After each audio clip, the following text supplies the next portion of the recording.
This one key principle can change our lives and destiny forever. It comes from Proverbs chapter 11, verse 24 and 25. I'm going to share 25 with you at the end of the video, but verse 24 says, "One person gives freely and yet gains even more.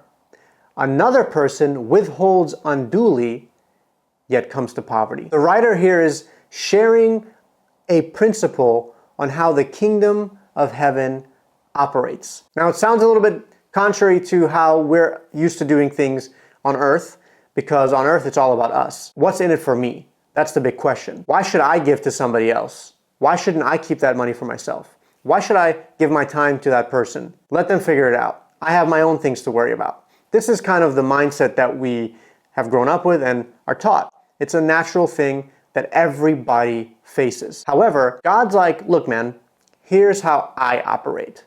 And that's what we should be interested in. How does God operate?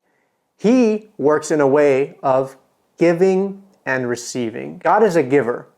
If God didn't give his son, where would we be? All over scripture, you see where God is giving, where God is blessing people. And Jesus even said it is more blessed to give than it is to receive. Now, just like if you and I were there, I can almost imagine Jesus' disciples just having a brainwave when he said it's better to give than to receive. Because it's just not what we're taught. It's not human nature. What we can do is copy and imitate God's example. How can we be givers? Where can we sacrifice? Who can we bless?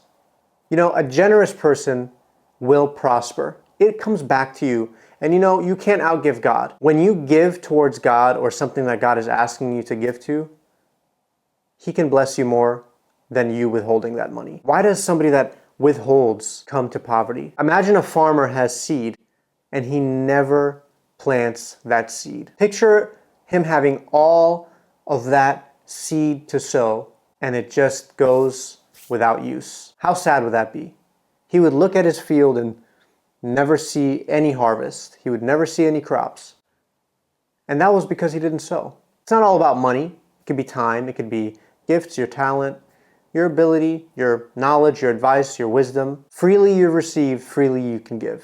That's what Jesus said. Let's start thinking about others and less than ourselves. Somebody said that humility isn't thinking less of yourself. It's thinking of yourself less. As human beings, it's just one of our biggest struggles. We think about ourselves. Thank God that he is a giver. Thank God that he did send his son.